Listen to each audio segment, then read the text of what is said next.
30 जनवरी 1948 time था शाम के 5 बजे का। जब गांधी जी शाम की प्रेयर करने के बाद बाहर आते हैं तभी एक 37 साल का बंदा उस जगह पर आता है जो सबसे पहले गांधी जी के पांव छूता है और आशीर्वाद लेता है। उसके बाद बंदूक निकालता है और बिना रुके लगातार 3 गोली गांधी जी के सीने में मार देता है। और ये बंदा कोई और नहीं बल्कि वही था जो कुछ टाइम पहले गांधी जी के आदर्शों को फॉलो करता था, जिसका नाम था नाथूराम गॉडसे।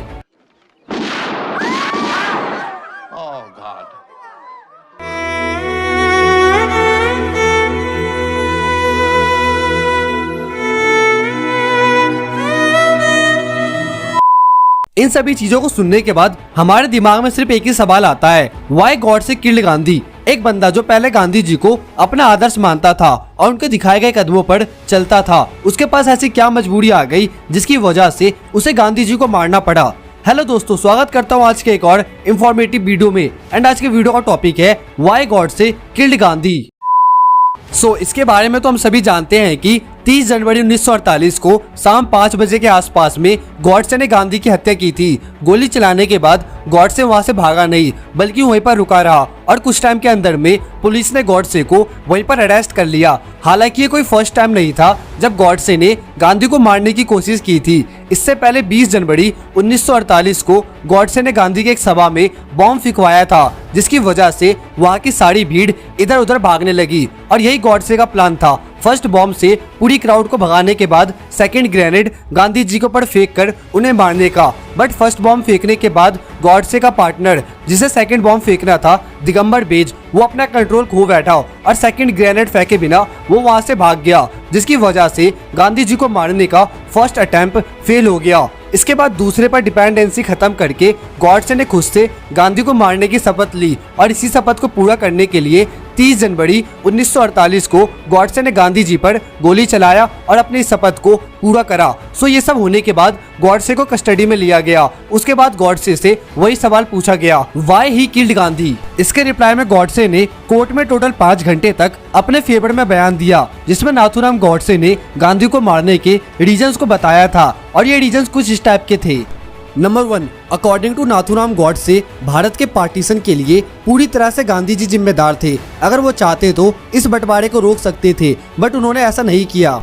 नंबर 2, बंटवारे के बाद इंडिया के पास पाकिस्तान के 55 करोड़ रुपए बच गए थे और इंडिया ने कहा था कि कुछ टाइम के अंदर में ये 55 करोड़ रुपए पाकिस्तान को दे दिए जाएंगे। बट इसी बीच पाकिस्तान ने इंडिया के जम्मू कश्मीर वाले एरिया पर हमला कर दिया और बिना मतलब के इंडिया से लड़ाई मोल लिया। तो ऐसे में सरदार वल्लभ भाई पटेल जी ने पाकिस्तान को 55 करोड़ रुपए देने से मना कर दिया और ये कहा कि जब तक पाकिस्तान जम्मू कश्मीर से अपनी आर्मी नहीं हटाएगा तब तक इंडिया पाकिस्तान को 55 करोड़ रुपए नहीं देगा। इसी बीच गांधी ने वल्लभ भाई पटेल के स्टेटमेंट को मानने से मना कर दिया और पाकिस्तान को 55 करोड़ रुपए दे दिया। और इस बात से गॉडसे को गांधी पर बहुत ज्यादा गुस्सा आया था और ये कहा था कि गांधी ने पाकिस्तान को पैसे देके बहुत बड़ी गलती कर दी। नंबर 3, आजादी के टाइम में कश्मीर को हरि सिंह जो कि एक हिंदू किंग थे वो लीड कर रहे थे। बट गांधी जी का मानना था कि कश्मीर में मुस्लिमों की पॉपुलेशन ज्यादा है, इसीलिए कश्मीर को एक मुस्लिम लीडर मिलना चाहिए। बट अगर प्रैक्टिकली देखा जाए तो उसी टाइम पर हैदराबाद को एक मुस्लिम किंग जिसको निजाम कहा जाता था वो लीड कर रहा था। बट उस टाइम हैदराबाद में हिंदुओं की पॉपुलेशन ज्यादा थी, लेकिन गांधी जी ने हैदराबाद के लिए ऐसा कुछ भी नहीं कहा कि एक हिंदू पॉपुलेटेड एरिया को हिंदू लीडर मिलना चाहिए। नंबर 4, गांधी जी ने एक बार मंदिर में पूजा करते टाइम नमाज पढ़ा था ताकि देश में हिंदू मुस्लिम एकता को बढ़ावा मिले। लेकिन इस पे गॉडसे ने ये सवाल किया कि गांधी जी ने मस्जिद में जाके गीता क्यों नहीं पढ़ा, क्या उन्हें एकता बढ़ाने के लिए सिर्फ हिंदू धर्म ही मिला था। नंबर 5, गॉडसे गांधी को एक तानाशाह मानते थे। उनका मानना था कि गांधी जी सब चीज अपनी मर्जी से करते हैं, जब वो चाहे भूख हड़ताल पर बैठ जाते हैं और अपना काम निकलते ही भूख हड़ताल बंद कर देते हैं। नाथूराम गॉडसे को ऐसा लगता था कि गांधी जी एक आंदोलनकारी नहीं बल्कि एक तानाशाही आदमी है। नंबर 6, नाथूराम गॉडसे ने अपने बयान में ये भी कहा था कि गांधी जी हर चीज में मुस्लिम का सपोर्ट करते थे। वो हर तरफ से सिर्फ मुस्लिम को खुश करना चाहते थे। हिंदू के बारे में गांधी जी के पास कोई प्लानिंग नहीं थी। वो हिंदू मुस्लिम के नाम पर सिर्फ मुस्लिम पॉलिटिक्स करते थे।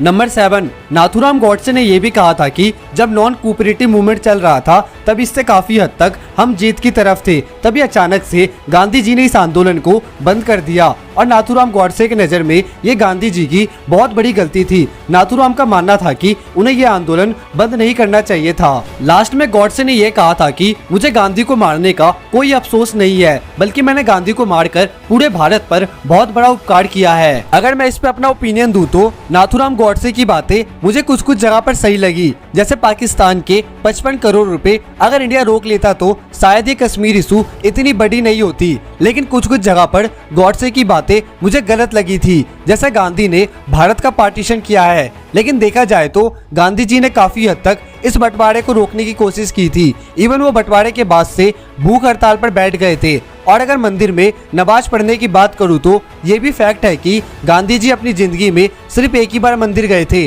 लेकिन उन्हें मंदिर में जाके नमाज पढ़ने से पहले ये सोचना चाहिए था कि इससे हिंदुओं में गलत मैसेज भी जा सकता है। ऑल ओवर कहूँ तो अगर नाथूराम गॉडसे को गांधी से कोई प्रॉब्लम थी तो उन्हें मारना इसका कोई सॉल्यूशन नहीं है, क्योंकि वो गांधी को मार करके भी उनकी सोच को नहीं मार पाए। अपनी बात को रखने के बहुत सारे तरीके हैं। आप इसके बारे में क्या सोचते हो? क्या नाथूराम गॉडसे ने गांधी को मार के सही किया या गलत किया? अपने ओपिनियन को कमेंट सेक्शन में जरूर बताना और मुझे सपोर्ट करने के लिए चैनल को सब्सक्राइब करके बेल आइकन जरूर दबा देना। और अगर वीडियो अच्छी लगी तो इसे शेयर करना मत भूलना। मिलते हैं कुछ टाइम बाद एक और इंटरेस्टिंग वीडियो के साथ। जब तक के लिए बाय एंड टेक केयर।